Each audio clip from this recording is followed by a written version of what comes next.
Good afternoon and welcome to our webinar on the work we're doing to develop proposals for a national survey for taught postgraduate students. My name's Catherine Cameron. I'm a Senior Policy Advisor in the Learning and Teaching team at HEFCE. I'm joined by two of my colleagues who I will let introduce themselves. I'm Jemima Cooper, a Project Officer working on information for taught postgraduate students. And I'm Richard Puttock, the Head of Data and Management Information. The purpose of this session this afternoon is firstly to raise awareness of the work we're doing, and secondly, and more importantly, to find out what questions and feedback you have about it and on our emerging thoughts so that this can inform what we propose to the sector. I'm going to start by providing some context for the project, and I'll update you on the work we've done so far and our plans going forward. We're then going to delve into two areas in more detail. Jemima will talk about the content and structure of the survey, and Richard will talk about some of the aspects of survey delivery that we are currently considering, such as when we might run it, what it might deliver in terms of publishable information, and who would be included. We're anticipating spending about 30 minutes on each of those sessions, but it really depends how many questions you have, how long this lasts for. It may be that we use the mute function at times during this if we have a lot of questions and we need to discuss which ones we're going to answer, but we'll warn you in advance if we're going to do that. So, to start with some context. HEFCE's been carrying out a programme of work around taught postgraduates since about 2012, when the undergraduate fee reforms were introduced. There were fears at that time about the impact that those would have on demand for PGT study, and the key aspects of our work were to gather better evidence around taught postgraduate on, for example, who wanted to progress to taught postgraduate and why, what they were studying, and what happened to them afterwards. We implemented the Intentions After Graduation survey, which is added on to the end of the NSS for final year undergraduates. And this has provided some rich information on how students' ambitions were affected by the undergraduate reforms and how what students hoped to go on to do and what they actually did differed. And we could look at this for students from different types of backgrounds. We also did some previous work on information for taught postgraduate students with the other funding bodies. And the result of this was that we issued good practice guidance to institutions on what information they should be making available to taught postgraduates. And we also developed a resource called Steps to Postgraduate Study, which seeks to help prospective postgraduates to understand the sources of information that are available to them and the issues that they might want to consider in their decision making. In addition to this, we've done work to attempt to address the funding gap, initially by piloting finance and support models for bringing through underrepresented groups. And this in turn has led to the introduction of the master's loans, which have been running from this year, and they appear at this point to have had very strong take-up. We are aware that there is already a survey in existence for capturing PGT student feedback, and that this is a mature survey which is held in high regard by the sector, the Postgraduate Taught Experience Survey delivered by the Higher Education Academy. It isn't comparable, however, to the undergraduate NSS in terms of its reach and transparency, and it therefore can't provide students, universities and governments with the same kind of insights that the NSS can do, and it can't be used to the same extent. There has been strong support from the sector and students to give comparable attention to taught postgraduates as to undergraduates. And we think that this really means that we have to ask ourselves why we wouldn't be looking at giving them as strong a voice as the NSS provides for undergraduates. So, as part of our review of information, we asked the Higher Education Public Information Steering Group whether or not we should be investigating this, and we consulted the sector on it. HEPISC the Information Steering Group recommended that we should carry out further research to develop proposals for a national taught postgraduate survey, ensuring robustness and avoiding duplication with existing surveys, notably PTES. And this reflected very much the feedback that we had in the consultation, that there was support for the survey, but there were concerns about some of the practical aspects of it, and there was also concern about survey duplication. So over the last year, we've been taking forward a programme of work. This has been advised by a steering group, the Postgraduate Information Steering Group, which is chaired by Sue Rigby from Lincoln University. It's a group that's composed of sector and student reps, and they have a wide range of expertise, from PGT learning and teaching expertise to survey design. The work that we're doing doesn't necessarily mean that we will implement a taught postgraduate survey. We are investigating it. We feel we have a mandate to investigate it, and we're taking a very staged approach to the work as a result. So I'm going to talk a little bit about what we've been doing and what our plans are going forward. Just flicking through the slides, sorry. So we started with the steering group by looking at what the key success criteria would be for the survey. And what we decided was that it was really important that the survey was inclusive. So it needed to cover the full range of PGT provision that existed and the diversity of the PGT population. It also needed to be able to provide robust information. Given the purposes for which it might be used, we needed to ensure that we could achieve representative responses. We also needed to be able to link it to other data sets, including the student information that's collected, the student record that's collected, so we could carry out analysis by student characteristics. We had to consider what the scope of what we were doing was. And as I mentioned before, we had feedback in the consultation that there was potential for survey duplication with the PTES. So what we decided with the steering group was that at this point in time, we would develop proposals for a survey to cover three purposes: to provide information for accountability and potentially regulatory purposes, to help inform student decision making, and to provide information to help institutions enhance their PGT provision. We're not sure what's going to happen in terms of the relationship with the PTES, but there is recognition that it's not ideal to have two surveys in this space, both from the point of view of institutional effort and the potential to secure a good response rate. So at the moment, we are looking at developing one survey which could meet all three of these purposes.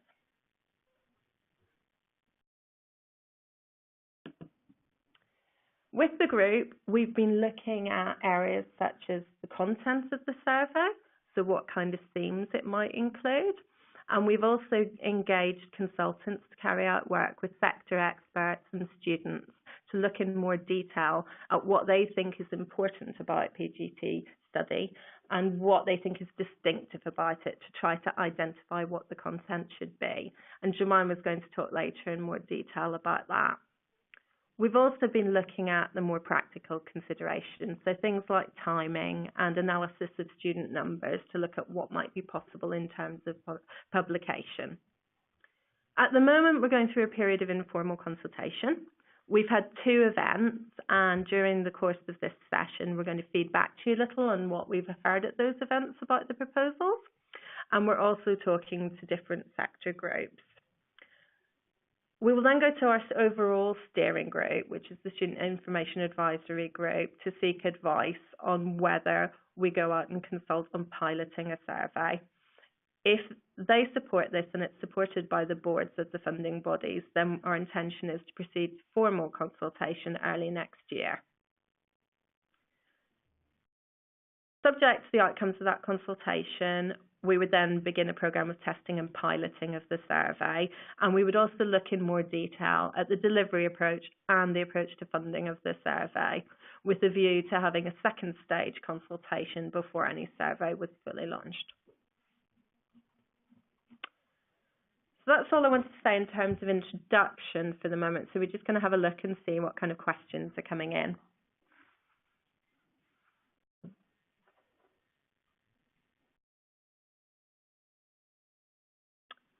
Okay, the first one, will notes for the webinar be available afterwards? Yes, they will, and it will be on the page, which there's a link to right at the end of the webinar, so that will be on the slide. Okay, we've got a question about the 3 purposes. So, accountability and regulatory purposes to help inform student decision making, but also for institutions to use the feedback that comes through from the survey for enhancement purposes to improve their provision for taught postgraduate. All right, so that's everything we've got. I'm going to hand over to Jemima to talk about content.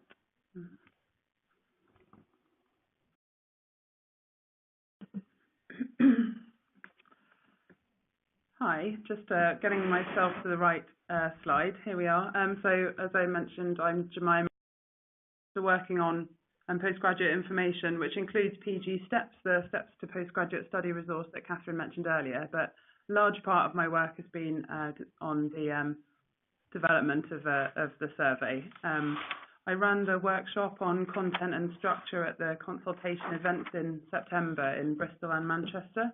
And we had a lot of really helpful discussion and feedback, so I'll bring some of this into the session today. And what I'd like to do in this section of the webinar is firstly to tell you where we've got to in terms of thinking about what the survey might include and what it might look like. So I'll give a brief overview from the discussions of our steering group and talk a little bit about what the researchers have been doing and where they've got to. Then there are a few areas that we've been seeking views on. The criteria for including questions in the survey, what topics the survey should cover, and some thoughts on how it could be structured. I'll feed in some of what our event delegates suggested, and do send in your thoughts and questions as well. It'll be interesting to see whether similar issues are surfaced today. And we may not have time to get to all your questions, but we will be reviewing them all afterwards. So your comments will inform the proposals that we draft for a pilot survey, and there'll be a report from these initial consultation events published on our website in due course, highlighting the key points that were raised. Issues like response rates, the timing of the survey, and the approach to publication will be covered in Richard's session later, so it might make more sense to save your questions on practical considerations until then. It's important to say that while we're trying to develop a model for the survey that could work in order to test it, there are some challenges to overcome. First and maybe foremost is the diversity of PGT provision, which is a great strength in UKHE, but does make it challenging to develop survey content that's meaningful for all PGT students and useful to all 3 main audiences as well. That is, for institutions to use for enhancement, for policymakers to use for accountability, and for students to use for decision making. But we want to develop something that's relevant for everyone: students on professional courses, students doing placements, distance learners, international students, part-time, full-time. The hope is that it's relevant for everyone. Much of the work that we're doing is exploring the feasibility of a survey, and some of these issues are covered in the other section of the webinar, but only after this can we look at the cost versus the benefit. So we're looking for proposals for the best possible model, and for the purposes of this section we're just focusing on what content a survey should cover and what the structure might look like. So as Catherine mentioned in her introduction, we're guided in the work by the Postgraduate Information Steering Group that was set up last year. The work the steering group has done on content of the survey has been based on a few different inputs. Some research in PGT provision and student experience, particularly what's important to PGT students and what's distinctive about PGT study. Also, they've looked at the content of existing surveys and brought in, obviously, the expertise of the members themselves. We also looked at responses to the review of information consultation, where respondents suggested what kind of topics a PGT survey should cover. From these inputs, the group developed a detailed set of themes that could be included, and they started thinking about structure and about what criteria questions should meet in order to be included. So we'll have a look at these in a few minutes. It's really important to us that the work is evidence-based and rigorous, so we appointed the Institute for Employment Studies in partnership with NatFin and the Careers Research and Advisory Centre to explore potential survey content and structure from a few different angles. They've been conducting a literature review, they've run roundtable workshops and one-to-one interviews with experts in the sector, and they're holding online focus groups with a broad range of students. They're now pulling together all these inputs and will be reporting on their findings in the coming weeks. Their work has generated a lot of interesting material, so I can hopefully feed some of this into discussions today as well. Their work's ongoing and it's to very tight timescales, but it will be an important part of what we base our proposals on for a pilot survey, should we move to formal consultation in January.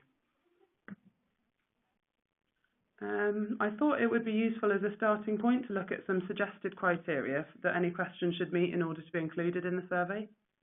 These criteria are important for a survey as they make sure it's doing what it set out to do, and that any new questions added in further down the line are included for the right reasons. We looked at other criteria like the NSS and came up with these, which have been tested with various other groups. They suggest that survey questions should meet at least one of the three purposes, i.e. enhancement, accountability and student choice. That they should have the potential to be influenced by providers, i.e. not be something outside the provider's control.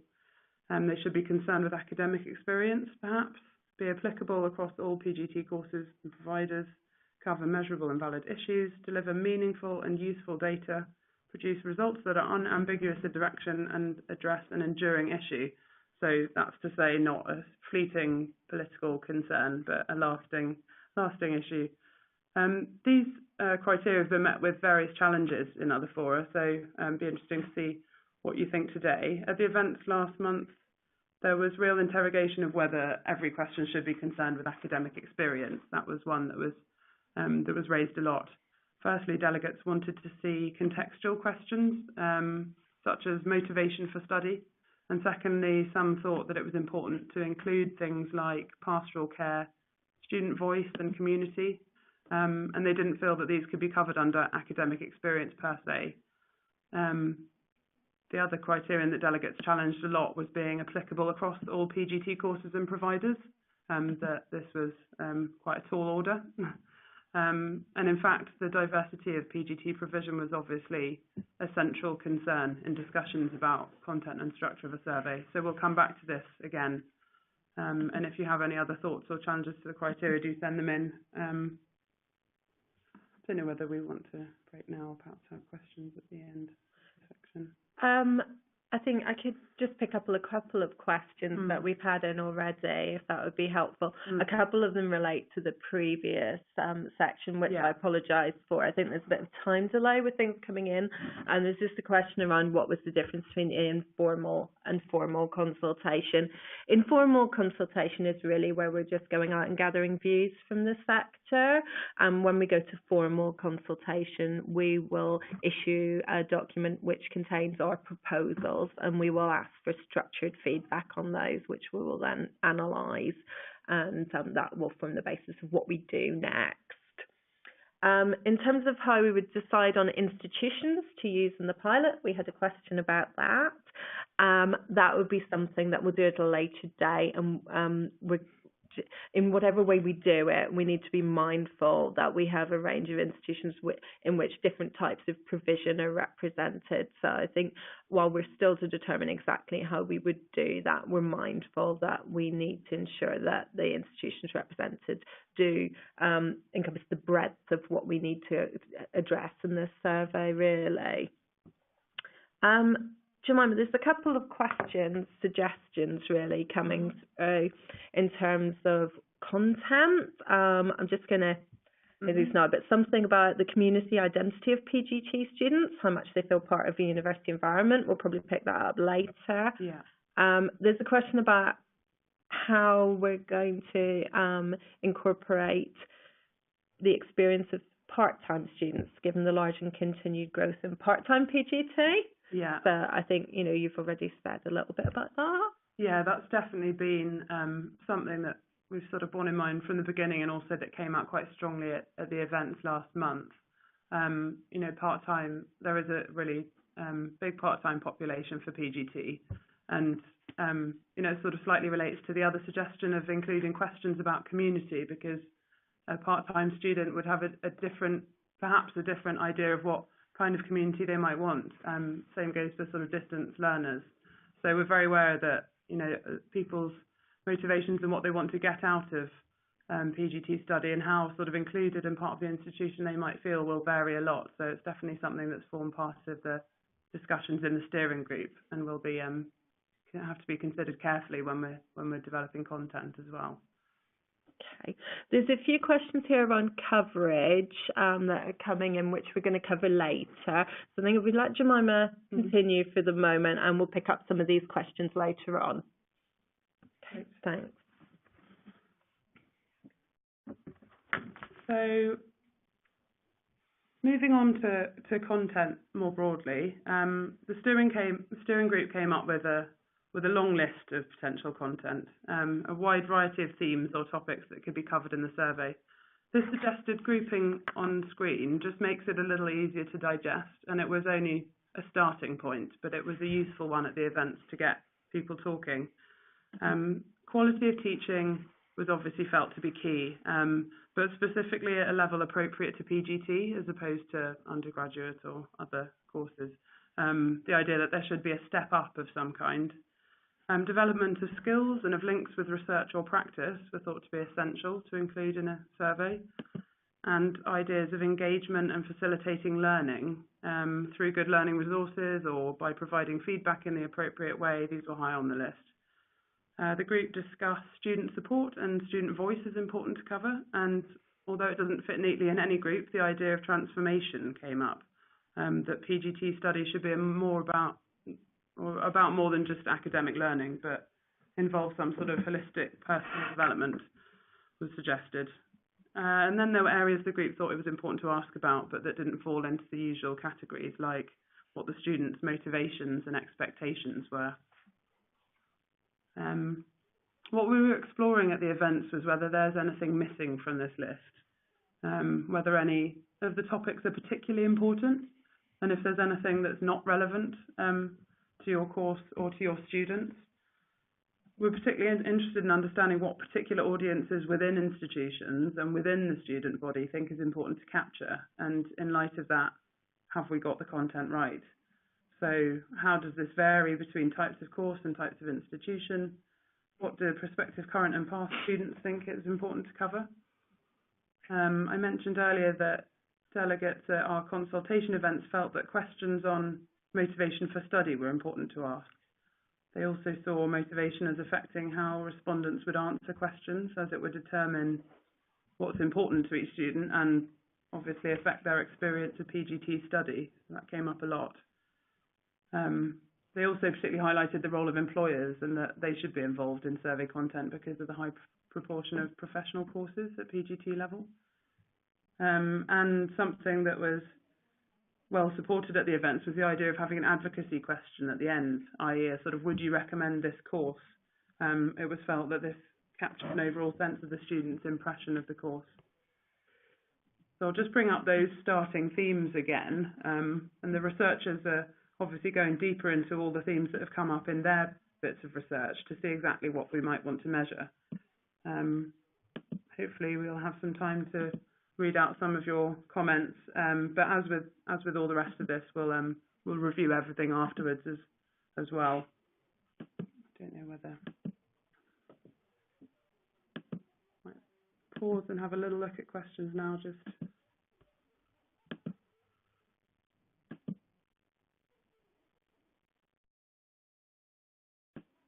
So I'll move on to structure, because actually I've seen a couple of ideas are coming in about sort of open questions and that kind of thing.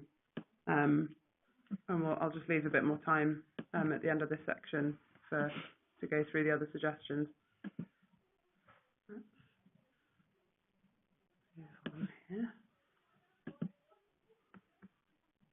So obviously there are a lot of things to think about when it comes to structuring a survey. Thankfully we have experts to advise. Some of the main considerations are the ordering of questions, what the optimum length of the survey would be, whether there are some questions that aren't relevant to all students and should be routed around, and whether it's useful to have optional banks of questions for providers to add themselves. At the events, we kept coming back to the fact of PGT courses and the student body being very diverse and complex, so that it was suggested that a standard set of questions would either be so vague as to stop being meaningful or too specific and therefore not relevant to some students. So one of the questions is whether we would have a sort of core set of questions that's applicable to all students, and then some routing in the survey so that the right students get asked the right things. For example, specific questions about the dissertation for master's students. But we'd be interested to hear your thoughts on this. And those of you familiar with the NSS and PTES might see similarities between how those surveys are structured and our suggested grouping of themes that we just looked at a minute ago. So those surveys have separate sections on learning and teaching, engagement, assessment, that kind of thing. But, you know, an interesting idea that came up at one of the roundtable workshops was to structure the survey as a kind of reflective journey for the student, starting with things like motivation for study, application process, and then moving on to induction and support services, through questions on learning and teaching, assessment, and then finally asking at the end whether the student has got out of it what they intended. So it's, you know, open at the moment, and everything that the researchers have been gathering so far will feed into their recommendations. Another idea that was well supported at the consultation events was the idea of paired questions in the form of how important was X to you, and then how was your experience of X, as an attempt to sort of capture different students' priorities. That, you know, perhaps, as we mentioned earlier, a sense of community would be very important to some and not to others. But, you know, these were some of the ideas coming out of it anyway. And opinions seem quite divided over whether optional banks for providers to add their own questions would be useful in this survey. And then the question of what's the optimum length. There are obviously an awful lot of things that we'd like to be asking about, but if you're a student, how long would you spend responding to a survey like this? So we can take a couple of minutes to look at your questions, but then also after today, we still welcome your suggestions in these areas. You know, anything important that we haven't thought of, any student groups or audiences with particular requirements that need to be considered, and then any other considerations of content and structure. So our contact details and the link to our webpage will be on one of the last slides of the presentation. So do have a look and get in touch. We have a look at other questions coming in or other suggestions.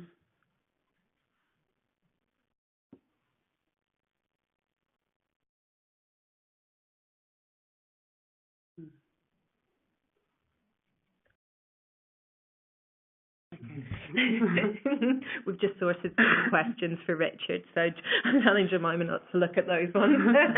There's quite a few on coverage and things like that are coming, and publications, so we're just going to hold those for a bit. Yeah, I see the point about employers and as an audience. Yes, definitely take that on board.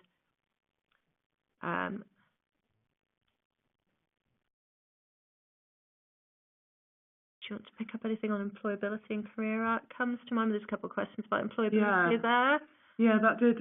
It did come up a lot from sort of different angles. Actually, when it was first discussed in the steering group, there was some feeling. You know, we've got representation from, you know, specialist institutions, and there was some feeling that employability and its relevance to an individual student would vary a lot. So perhaps at some sort of arts courses, it wouldn't be as high a priority. So it's another of these things that's a bit difficult to sort of measure or to prioritise. But then at the events last month, there were a lot of staff from professional courses who actually felt that this would be essential. And it was linked back again to sort of motivation of the student. So if someone's motivation for doing a PGT course was to further their career, then a question on employability would feel a lot more relevant for them. So it's a question of whether this is something essential to be included at PGT level. And the fee, yeah, I think there was a lot of support for it, for something on career.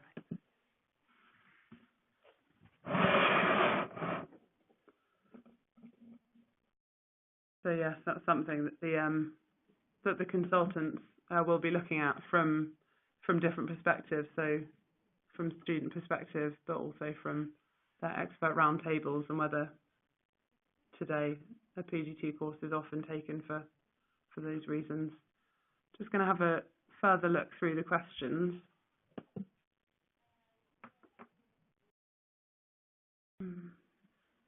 Yeah, a few more on how much students feel their courses prepared them for industry, some more around employability then.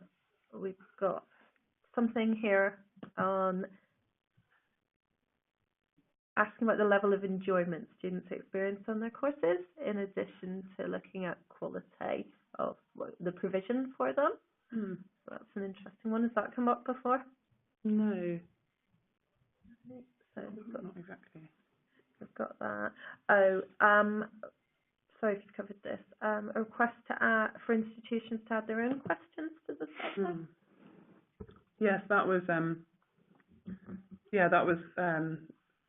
something that divided opinion a bit, actually. Some found that really helpful, and there was also some feeling that because at the moment a lot of institutions might run PTES every other year, and then every other year they would run their own survey where they'd be able to ask about things that weren't in a sort of in a more generic survey, and that they would really value being able to include some of their own questions, but others felt that this would sort of either lengthen a survey unnecessarily or take away from the sort of essential, the kind of core questions. So it's an interesting debate, that one. We've got a comment saying how helpful the free text comments in the NSS are. But yeah, completely recognise that, and saying it would be helpful in addition to any kind of structured questions. That is something we have got the consultants looking at, is where it would be useful to have free text responses. So we would anticipate those being included in the survey. There's also a question about to what extent will the student body be consulted on the same types of themes of survey questions they would like to feedback on. Well, at this stage, that's the consultants have run a number of focus groups where they have had a look at what the responses to how students would prioritise the kind of themes that we've come up with already. So we're looking forward to hearing the results from that, and also their findings will be brought to the steering group. So we'll have some student input from there as well.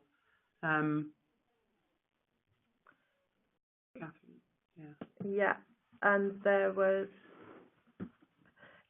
risk of survey duplication. There's a point here that this one's very similar to a survey that one institution asks PGT students to complete when they start. So a concern that there might be survey duplication there.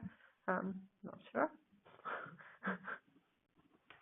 Yeah, I mean that might be the case. Obviously, this isn't intended to see whether their starting point. This is to ask them about what their experience has been like at the institution, but recognise that that's something we need to be mindful of.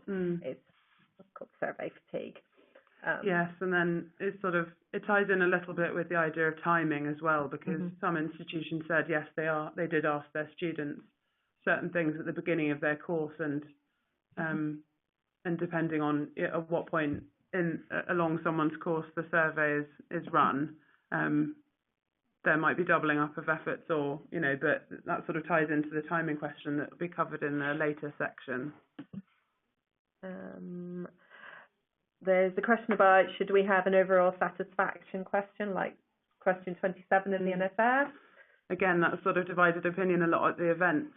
Some didn't feel that satisfaction was very meaningful, and there was sort of stronger support for this idea of an advocacy question. So, would you recommend? That was sort of felt to have a bit more weight than just were you satisfied. But yeah, it's an interesting one. And other ideas were things like, has this course sort of got you where you wanted to be, or have you got out of it what you set out to in the first place, that kind of thing. So I think that'll be up to the researchers and question designers to come up with the best solution to that. Okay, there's a couple of other specific ones. Separate section of survey for PGCE students. We are looking at which groups it might be appropriate to have separate questions for, but obviously we're trying to keep that to a minimum, but if it's appropriate, that's something that, as Jemima said, we're happy to consider routing. Would there be a question about when the respondent last studied? Quite possibly, I think. That was something that we thought might be relevant.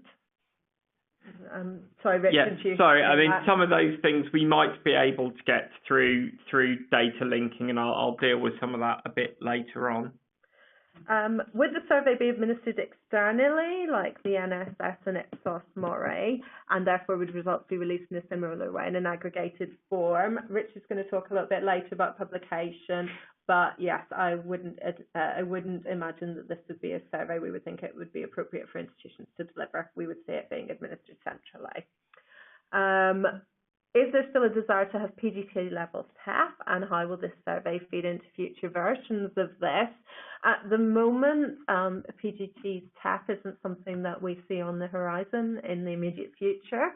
I think if it were to become immediate, then yes, the survey could potentially feed into it, but we're not designing it for that purpose. I think we have to accept that it could be used for that purpose, though.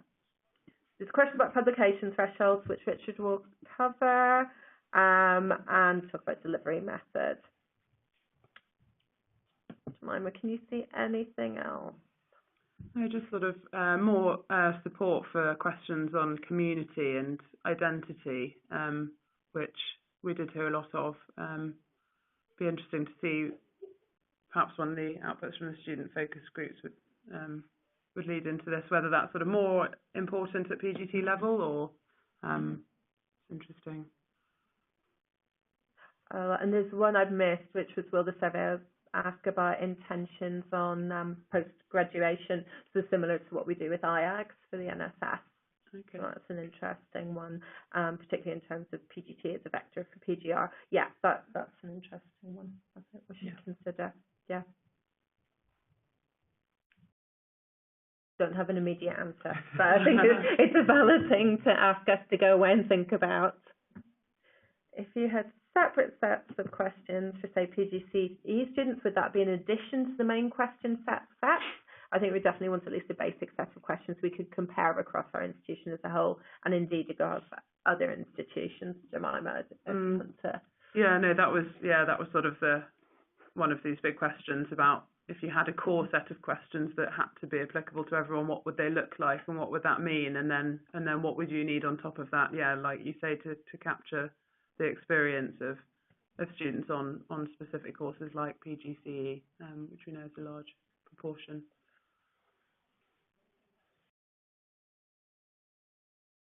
Right. Thank you. That was really helpful. I'll now pass over to Richard. Right. Good afternoon, everyone. I'm now going to talk about timing and publication issues. I'm going to talk cover 4 topics really within this. The actual coverage of the survey, we've touched on it a little. Some issues about survey timing and when we think the survey might need to run for it to be useful to students and capture meaningful information. Some of our thoughts about data linking and how we'd want to be able to link these data to other data sources, and some of the reasons for doing that, which touches back on some of those questions that have been asked already. And then a short section on publication and our initial thoughts about how we might publish the survey.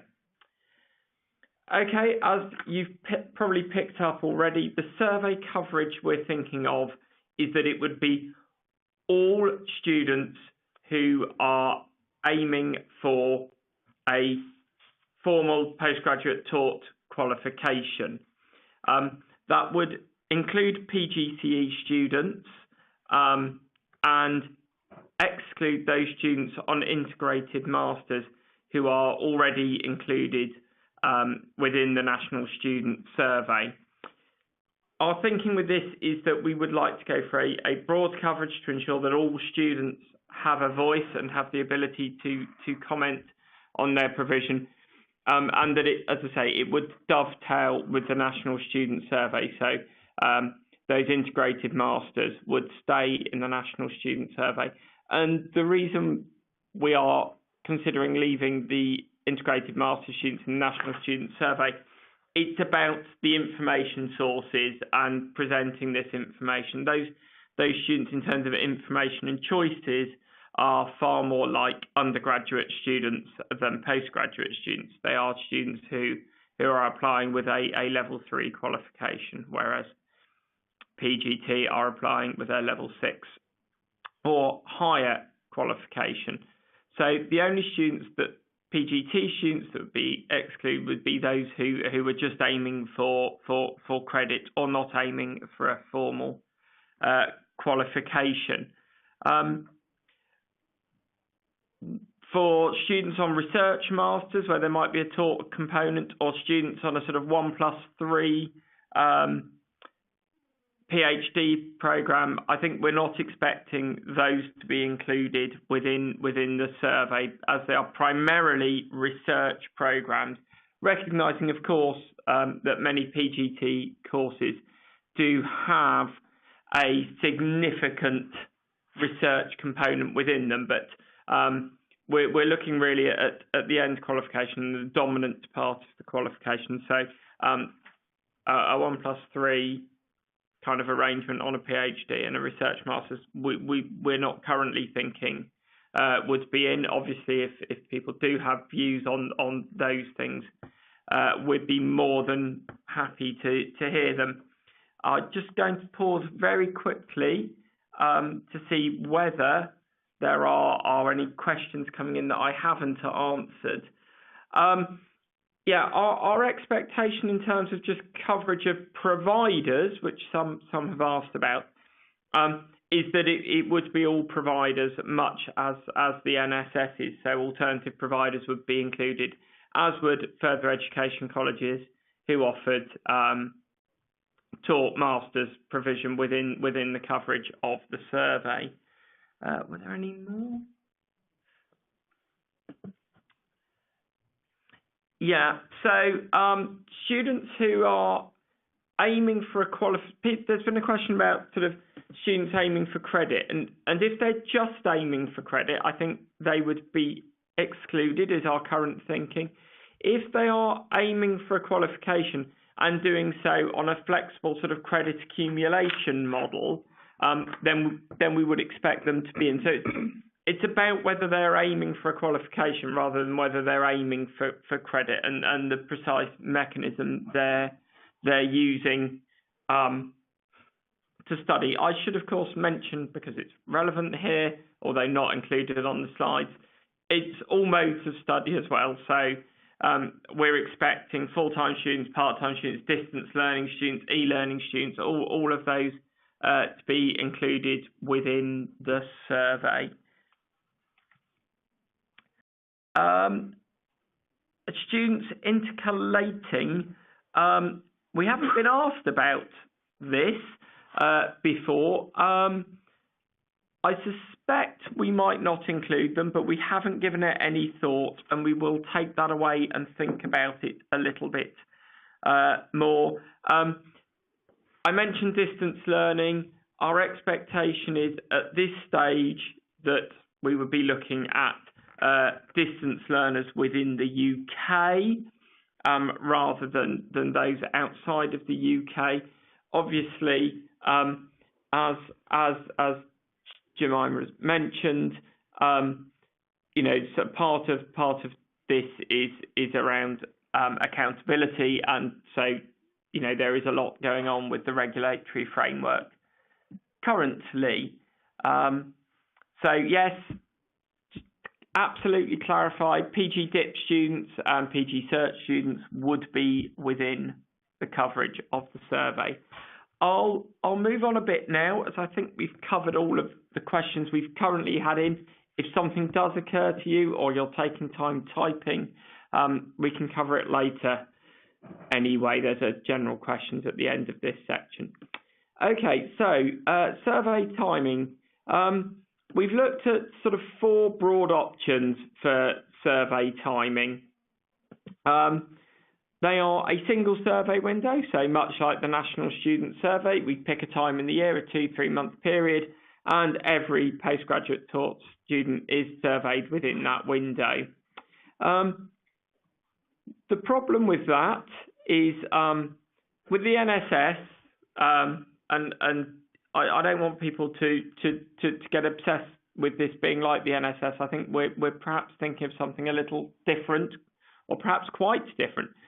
With the NSS, though, we're typically looking at quite long programmes, and therefore, whether somebody's had 2 years and 2 months, or 2 years and 4 months, or 2 years and 6 months of their programme doesn't make a lot of difference.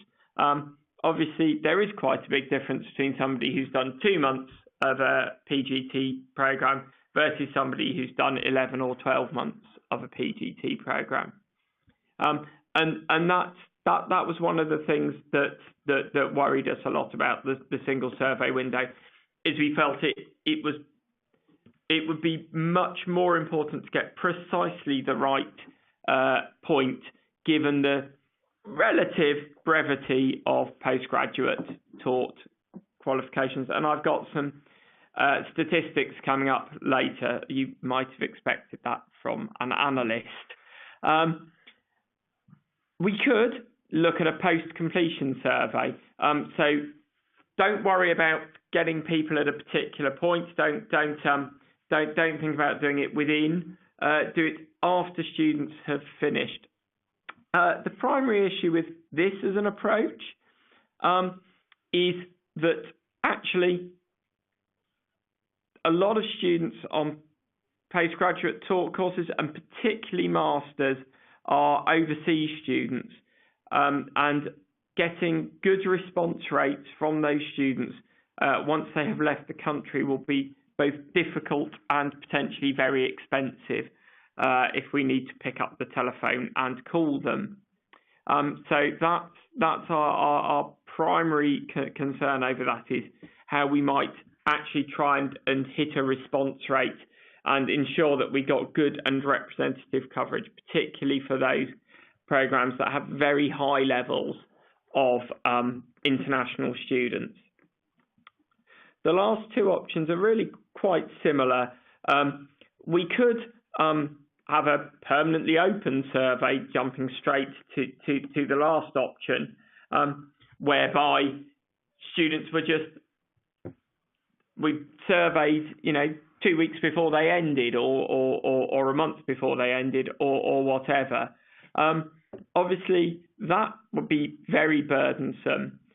So a sort of a compromise between a single survey and a sort of permanently open survey where students could sort of drop on at any time would be a multi-point survey. So 3, 4, 5, whatever points in a year where there's a survey window, and we survey everyone expected to complete within that 3-4 month period, whatever. That has an advantage that it lowers the burden. You're not dealing with, I've got to provide some more contact details for the people who are going to end this month, this week, but has more uncertainty about how close to the end of the course students are when they are surveyed. We've had quite a lot of feedback on all of these through the earlier events, and I'll deal with some of that feedback as we get towards the end of this little bit on survey timing. Okay, so what you should see now, if it comes up yet, is some analysis we've done on the proportion of students who complete within each month of the year. And we are focusing on completion here, particularly because we want to be able to capture all aspects of the student's experience with you. Particularly, we're aware with master's students, the dissertation is a very distinctive element of the course, and that typically happens right at the end of the programme. So we've been focusing on trying to capture students at or near the end of the programme. We've had quite a lot of feedback from providers that while conceptually that's quite a robust thought process, there is a real worry that as students progress through their dissertation, they become less engaged, they're less on campus and more sort of heads down in doing their research, either away from the provider or in the library or what have you. So we've heard quite a lot of feedback that could be quite difficult to capture students in a dissertation when they are absolutely focused on that single activity. And certainly we'd welcome your thoughts on that. Going back to the data, one could look at it and say, well, you've got a big bunch that finish in June and July, and you've got another big bunch who finish in September, October. Could we just have 2 survey points to cover those?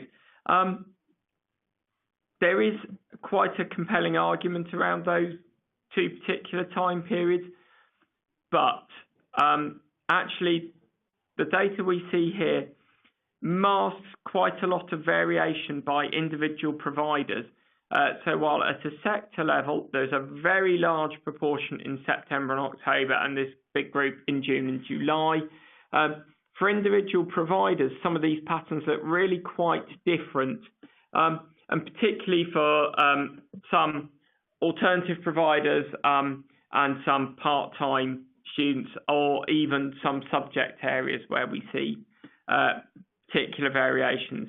Indeed, there is a provider out there, I don't know whether you're on the webinar, who seems to have 6 recruitments every year and 6 graduations every year, and they're all of about equal size. So every other month they have a bunch of students leaving. And so there is no really good period for them. As I say, it is quite clumpy where we see some of these students missing. So that is why our conclusion is that we think a multi-point survey or rolling survey, but we think that could be too burdensome, especially given the feedback we've already had, is the only way to achieve responses which reflect the majority of the students' academic experience and that we're likely to be able to deliver with a sufficiently high response rate. We think that we could do that with 4 survey points in a year, and that should allow us to capture the majority of students in broadly the last 3 months of their programme.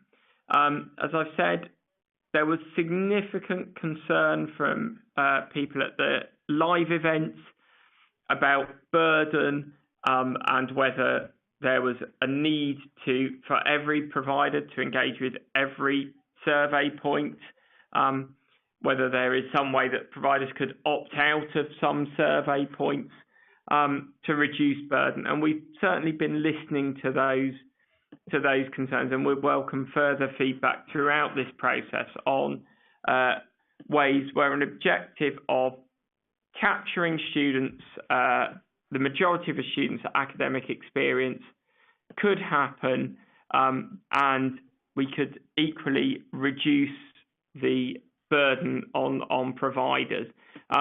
So we know a few providers said to us, well, actually, we only have a handful or 1 or 2 students who ever finish outside of July or October. do we really need to engage in the other two windows? And certainly that's something that we've listened to and will be taking away and considering some of those sorts of options. But equally, we want to ensure that all students have a voice, and it's making sure that we strike that balance correctly between all of that. Okay, so I'm going to go through a few more questions now that Catherine's been diligently sorting out for me. Sorry, there's been a question about part-time students. Our intention is that, similar to the National Student Survey, every student would be given a single opportunity, as it were, to complete. So we'd expect to capture every student at or near the end. So if they're doing their course over 3 years part-time, they wouldn't be included in the first 2 years. They would be included as they get very close to completing their course. Sorry, this one was. Okay. Have we considered a two-part survey? We haven't particularly. So this is, should we have one that asks them some questions at the beginning, and then there's a sort of follow-up one at or near the end? I think cost would be the thing that would be prohibitively expensive here.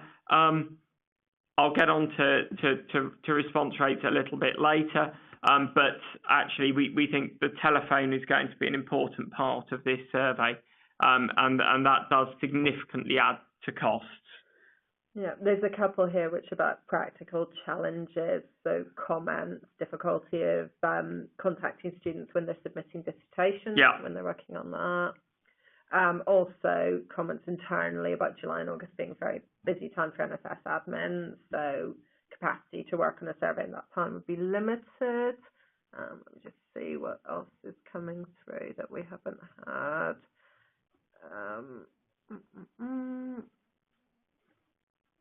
Can we collate data for a course if multi-point surveying happens? Yeah, so I'll come on to publication a bit more later, but yes, I don't think we were viewing each of these windows, if it's a 4-point survey, as distinct, separately published events. But I'll cover that a bit more later.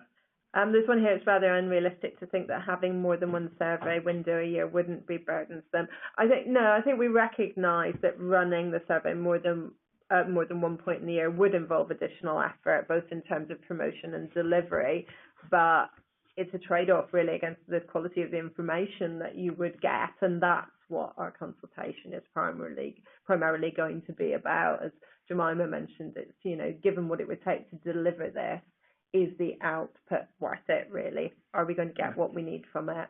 And so I think our thinking at this moment is that in order to get really good information out of this, a multi-point survey is probably the only way to do it. It keeps flicking, which is why it's this one.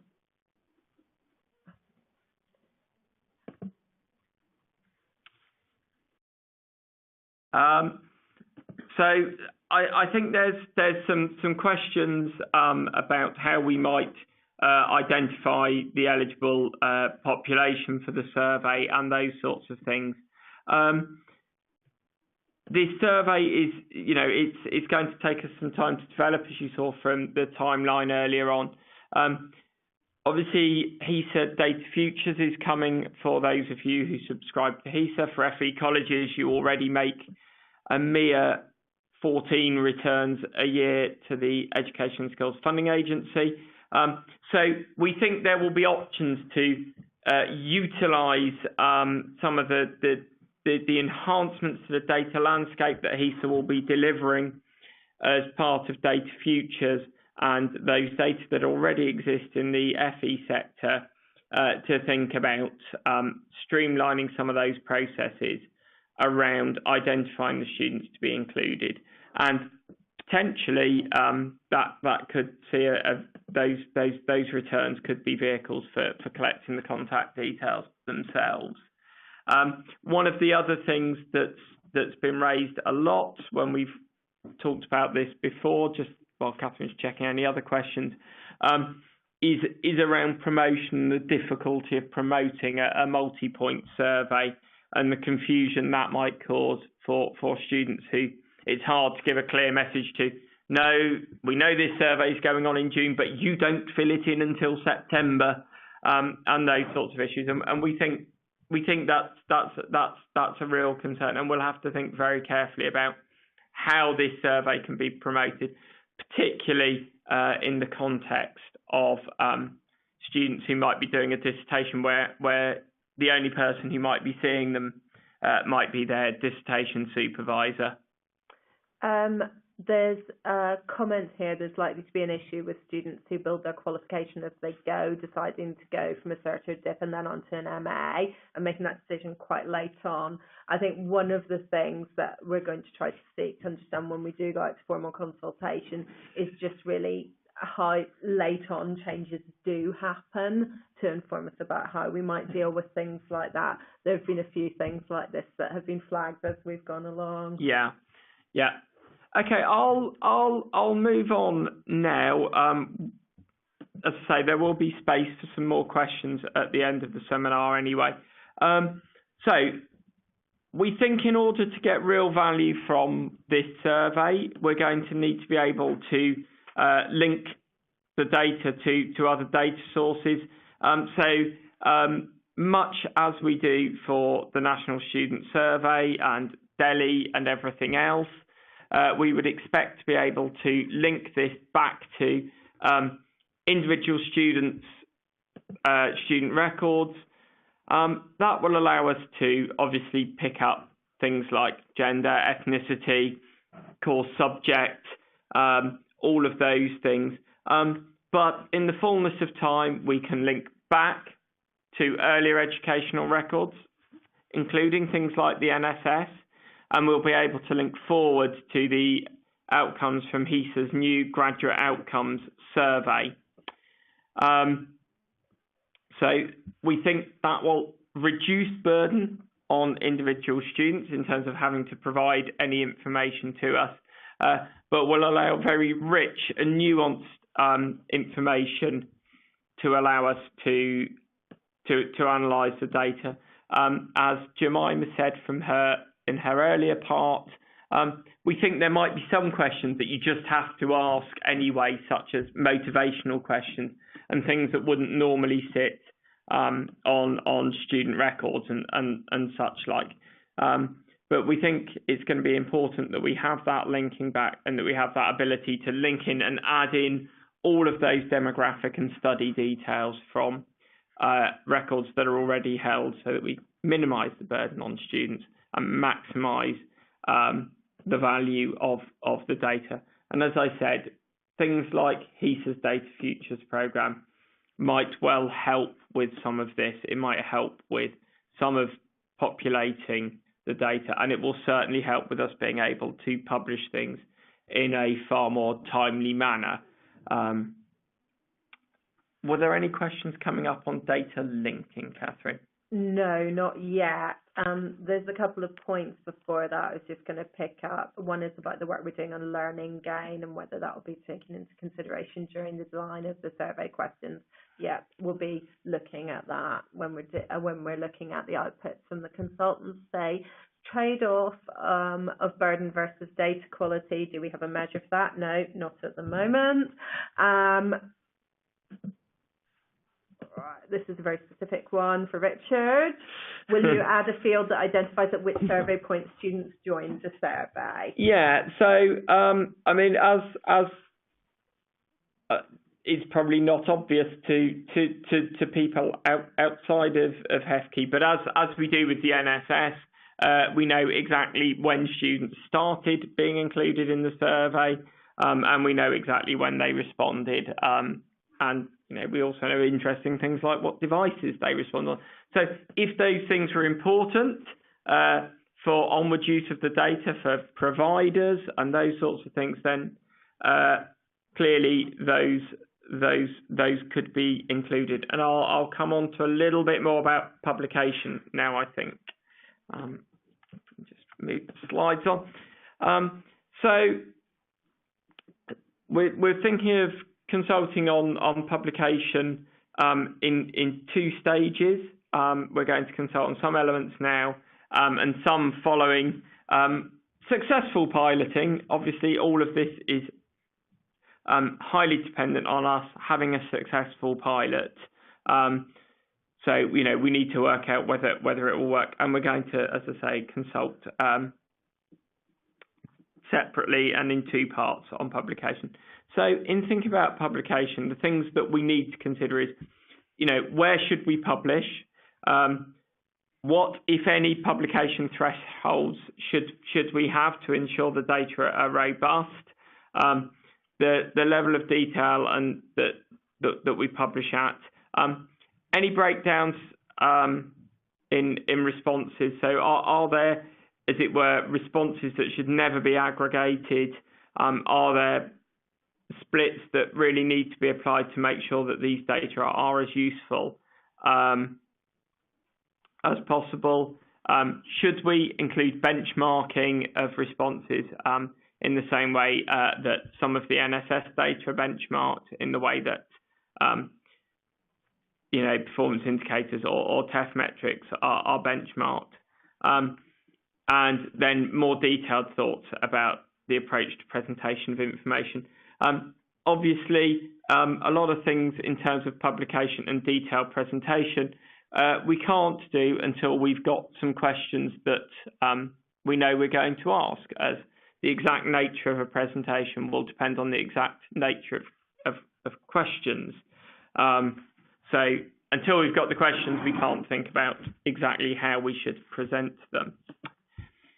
Okay, so we envisage broadly publishing outcomes in a similar way to the NSS. So we think overall sets of data should be available publicly on the Office for Students website.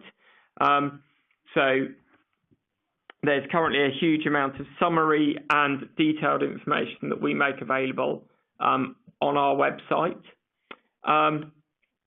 As we develop this, we envisage the central information source to support student decision making, developing with support from the Office for Students and, of course, the other funding bodies, and would expect to present information there in a student-centred way to support choice.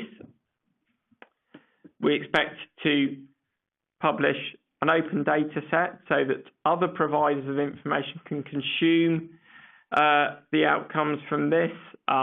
Other interested parties can perform analysis on it and understand the nature of provision and gain insight from it. We also, as you would expect, envisage making responses available to providers through a secure system. So this is very much looking at addressing the quality enhancement aspects of the survey.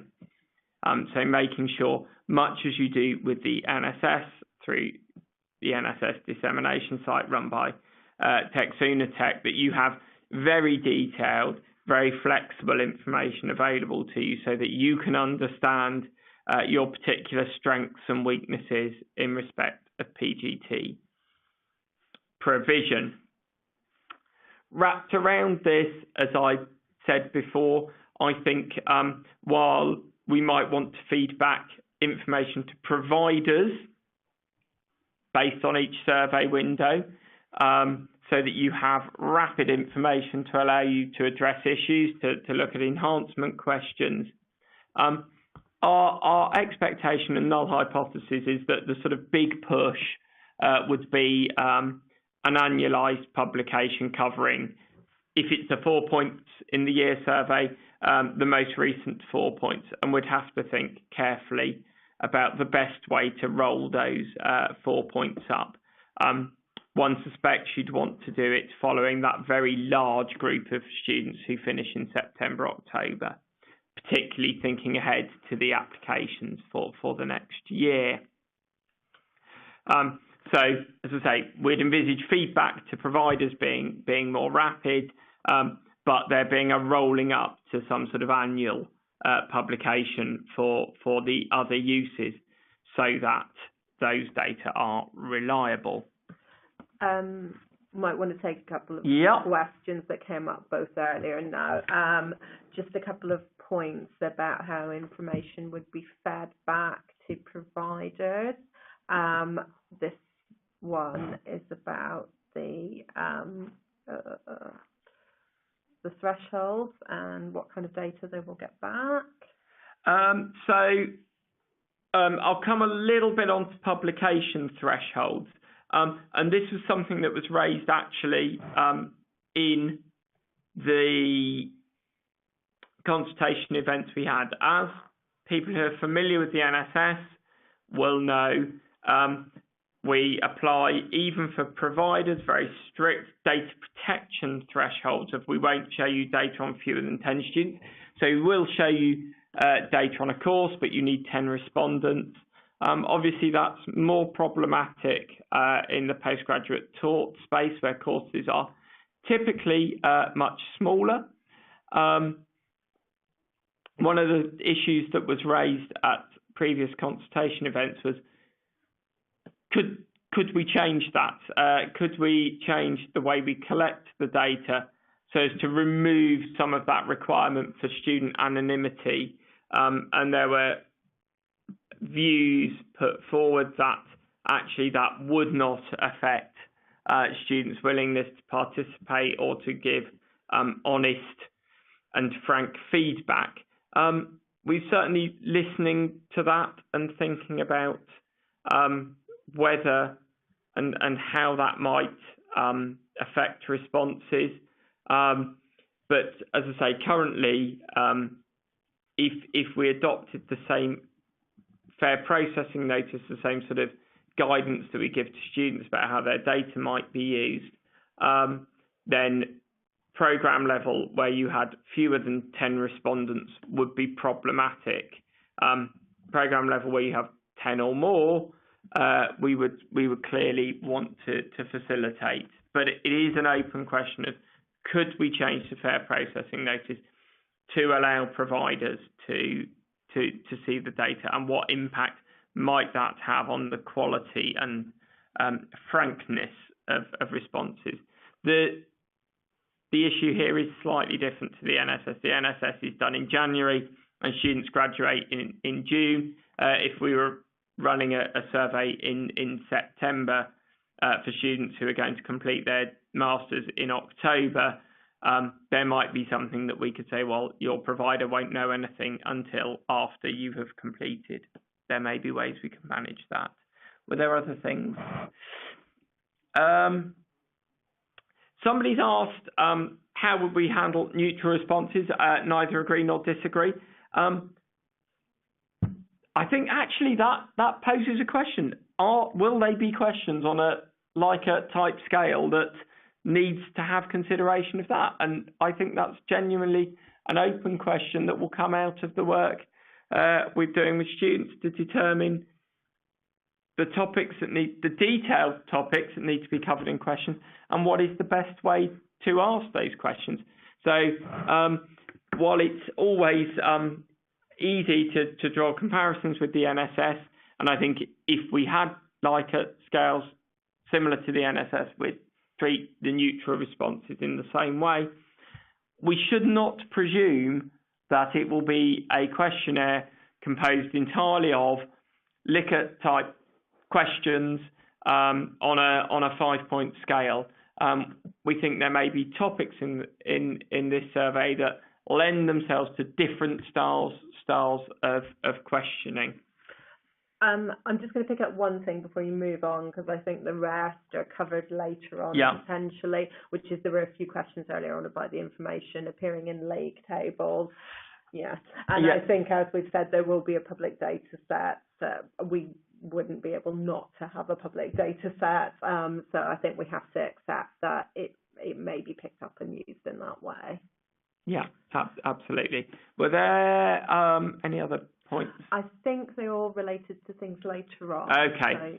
So in terms of publication, and this is not released to you, which I've spoken out a little already, we think we'll probably end up where we are with the NSS, so at least 10 students respond, and for those to be at least half of the students eligible to participate, so 50% of those who are surveyed. When we last looked at this a few years back, the NSS had a student threshold of 23 students. This reduction to 10 that we're looking at here reflects the reduction to the NSS, which was based on statistical advice we received. Bias, so statistical noise increases as the sample size gets smaller. Bias decreases as response rates increase. So that's why we've been able to go down to 10. We think below 10 there are data protection issues, and that it becomes increasingly likely that individual students' responses become apparent. The 50% is there to help us manage bias in the response. So our analysis, which actually before I take any more questions, I will move on to some of the analysis in terms of the coverage. So if what we've done is we looked at the 15-16 record. The data only looks at HEIs and FECs. Very few alternative providers were required to return taught postgraduate students in 15-16. And 15-16 is the last year we have data for, hence the interest in data futures from HESA. An interesting thing about 15-16 is clearly it is before master's loans came in. And we're aware that's had a significant impact on the take-up of some taught postgraduate courses. So these figures are likely to be understatements because of the growth that we have seen in taught master's programs in the last year. Obviously, we don't have any data yet on a 17-18 take-up of taught master's programs. So what we see here, which is what you see in all sorts of data of these sorts, is we've looked at three different levels here. So we've looked at course level, and then we've looked at the new Higher Education Classification of Subjects Common Aggregation Hierarchy, or HECOS CAH, at levels 3 and levels 2. So level 3 has 160 odd subjects in it, and level 2 has 35. And we've mapped existing data to these classifications. And what we've done is we've taken qualifiers in the 15-16 year. We've assumed, for the purposes of this analysis, that only 70% of them respond. And we'll talk a little bit about response rates later. And then what we see is at course level, and we've had to estimate what a course is because of some of the vagaries, particularly of the HESA student record, only about 19-20% of courses would have data that meet those publication thresholds. However, that covers 2/3 of the overall cohort of about 250,000 students. If you look at level 3, so that much broader grouping, you get 7% of subjects where there is at least one student would have their data published, and that's covering 94% of students. Those proportions increase again significantly as you move up to level 2. We are only looking at a single year here. One of the things that has been debated at length at the other events is should we include 2 years worth of data to bring more course level information in. It does have a significant effect. It does bring those course level statistics quite a long way up if we include an extra year. but there was significant concern expressed at the other events that actually moving, including 2 years on these courses, which are developing much faster, there's far less similarity between 1 year and the next, is not desirable. But it's still an open question in our minds. As I say, we had started from an assumption of a single year, but equally we're not closed to the idea of aggregating 2 years. As I say, there were quite mixed views at some of the seminars. I think I would say the balance of opinion was against aggregation because of the speed of revision of courses and therefore the relevance of those older data. So that's what we're thinking. One of the things that I should note is there are a very, very, very large number of courses with exceptionally small numbers of students on them. 1 or 2 courses. Now, 1 or 2 students, sorry. Now, clearly in many cases, those aren't run in isolation. People don't put on a whole programme for 2 students that often. These reflect the marketing of different courses, suites of courses that have a significant degree in commonality in terms of modules, with maybe 1 or 2 modules within them that are unique to that course. So that certainly seems to be the pattern of things that we see there.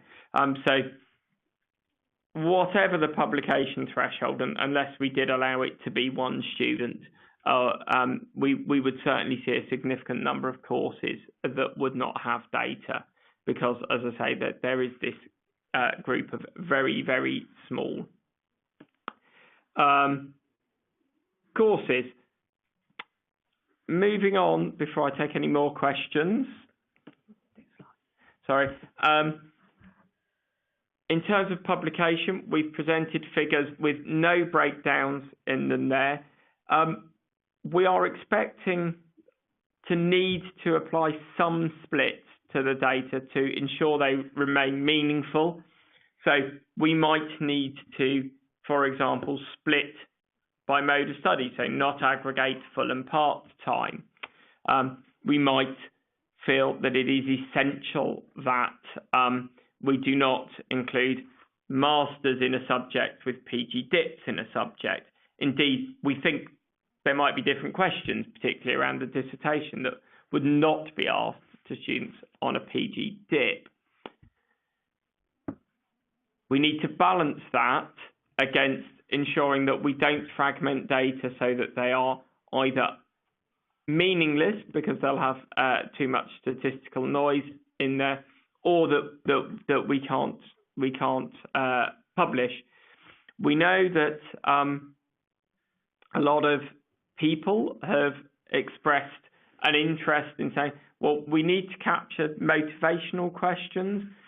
We need to capture some issues around that, so that we can break down the population, so that we're not muddling students who are doing this for career reasons versus those who are doing it for academic reasons and perhaps as a stepping stone to postgraduate research. We'd obviously be very interested in any thoughts that this audience has on ways which it would be essential to break down the data to make it meaningful, and potentially if there are ways to break it down to be meaningful. At this point, we're only interested in public presentation. So this isn't about things that you might need to help you in using the data for quality enhancement purposes. So if it's very important for you for quality enhancement purposes to have a gender split, for example, or to have a split based on whether students did their undergraduate study with you or with somebody else, obviously those are things that could be provided on the site aimed at providers, but those wouldn't be of interest to a public audience. So we're talking here about things that it would be important to disaggregate the data by for a public audience rather than for your own internal uses of the data. Right, have we got more questions coming in? We haven't got any questions on that yet. The questions that we have and the points that we have are really around the thresholds and the ability to meet thresholds and to secure sufficiently high response rates. Yeah, and I think, you know, we'd be lying if we said we weren't concerned about response rate thresholds. We think this will be particularly challenging to meet good response rate thresholds. We know PTES actually gets very good response rates for an online-only survey. As I said earlier, we are expecting to have to use the telephone to get good response rates to this. We've started from, and the 70% reflects the NSS response rates. We accept that there are some additional challenges in this space. The difficulties arranging promotional campaigns, particularly with the multi-point survey, but also with students who might not be attending mass activities such as lectures where shout-outs can be given. We recognise the difficulty with students who are head down in a dissertation and trying to engage with those. And it is possible that 70% is not achievable, and that we might need to look at lower response rate thresholds. And we'll certainly spend some time looking at some different response rates between 50 and 60% to see to what extent these figures change dramatically if we look at, say, a 50 or 60% response rate. As I said earlier, aggregation over more than 1 year is one approach, but that's been fairly coolly received, I would say. As ever, on aggregation, there is degrees of specificity, and is it better to be more historic, but nailed down to a very detailed subject, or ideally a course, versus being much broader in terms of the level of subject, the range of students that are included, but far more timely, and those are genuine tensions that we're happy and pleased to receive feedback on, because we don't believe there is a sort of magic bullet with this. We've got a couple of suggestions for how we might want to break things down that kind of echo each other. Really, yeah. The need to break down for those who are on campus and off campus. Yeah, and that came up before. Actually, it was within part-time. There was a real concern that students who are primarily engaged through distance learning will have a very different experience, and that would lead to very different responses. I think we'll need to examine some of this in any piloting and look and see, given the questions we finally end up asking, to what extent do you see structural differences between distance learning and on-campus part-time, or indeed part-time and full-time students. It might be that the more natural grouping, more similar experiences on-campus versus off-campus rather than a mode question. Yeah, I think the only other thing is really those who have a significant practical or professional element to their study. There's one question here: is the intention to use Ipsos Mori for this survey, or for the NSS, and therefore the text in the text site? I would say those are both NSS-specific contracts. Yes. So as Catherine said, we anticipate this being run by a central contract agency that would go out to open tender, as would any dissemination information we were doing. Indeed, it may be that the OFS is able to offer some of those dissemination options on behalf of the whole of the UK. And then just a comment about how difficult and expensive it would be for particular institutions to deliver this because they only have one person dealing with surveys. Yeah, and I think, you know, we recognise some of those organisational challenges. They've been raised earlier in respect to the multi-point, and particularly around June and July when lots of staff engaged in surveys and enhancement work are feverishly preparing for NSS results to come out and trying to digest those to inform enhancements for next year.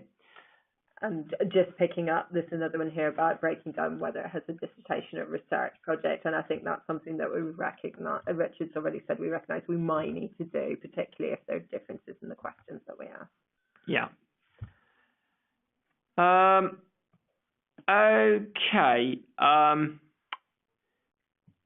Finally, I think before we just move to more open questions and any unanswered questions that have come in since on the previous topics, we are actively considering whether we should benchmark. We will put this forward as a second stage of developing our proposals. For those of you who aren't immersed in this world in the way that I am, benchmarking is really a way that allows us to present a sector average figure alongside a provider's figure, but that sector average reflecting the unique characteristics of the student studying at a provider. So, for example, if men typically respond less positively than women, and you have a course entirely composed of women, your benchmark might be slightly higher to reflect that those systematic biases in presentation. Equally, adjusting for different subjects if you're providing data at those higher levels of aggregation to reflect that students in different subjects might respond differently for factors that are not related to individual institutions but are systemic. HEFCE is currently leading a fundamental review of the approach to benchmarking used in the UK HE performance indicators and the TEF to ensure it meets best practice. Lots of issues there around ensuring that unique providers can get good benchmarks, that we can deal with very sparse data that we can account for, the wide range of factors that are shown to be highly correlated with some of these responses. Obviously, that review, as it goes forward, will be bearing in mind use on survey data, including NSS, potentially graduate outcomes, and, of course, the postgraduate student views.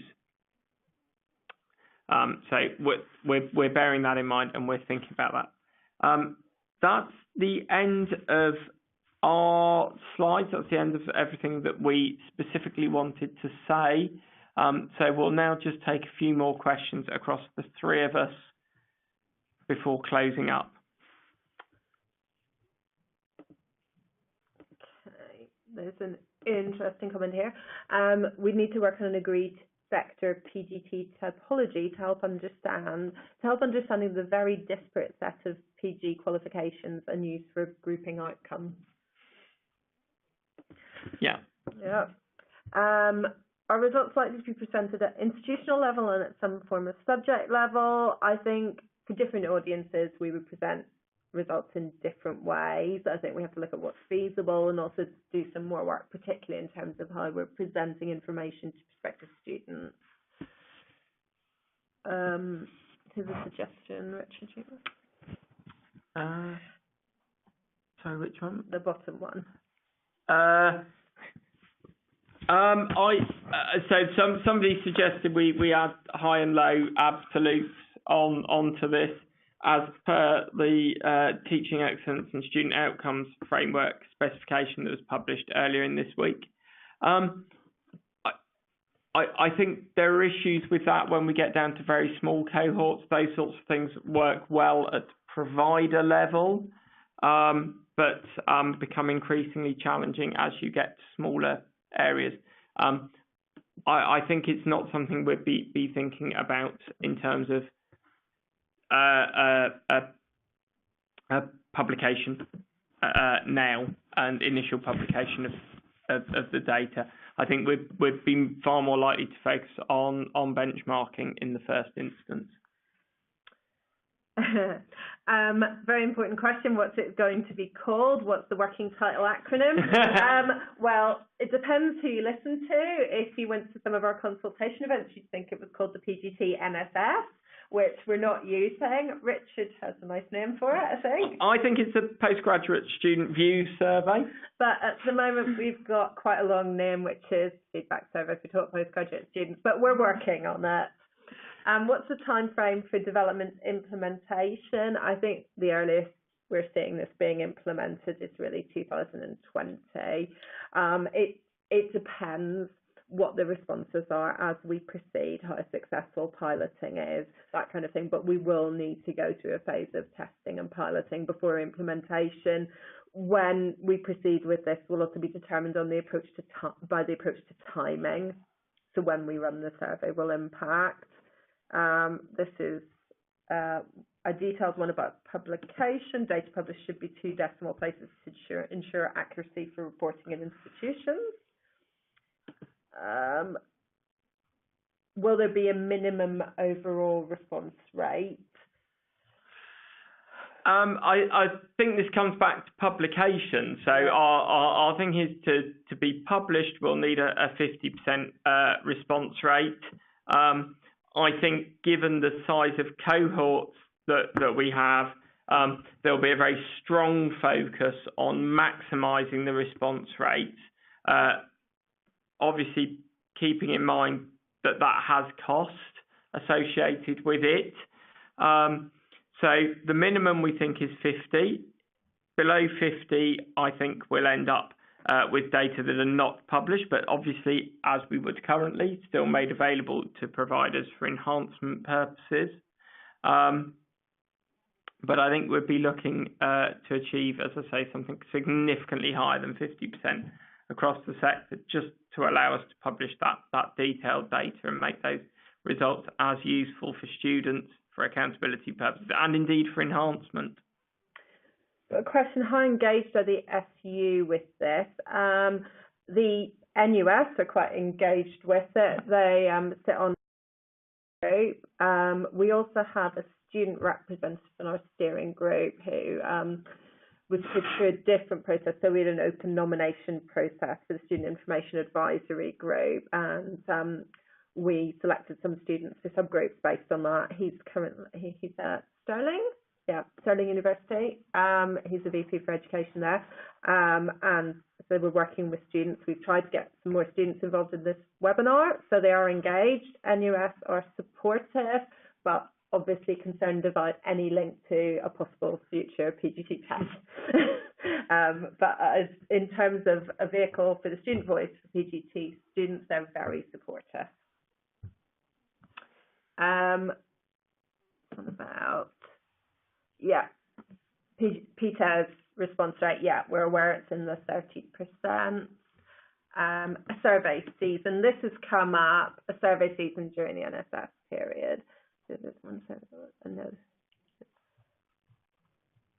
right.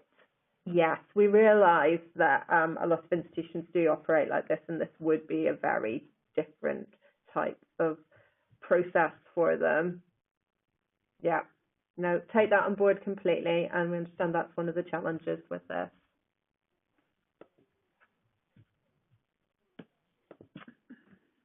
Okay.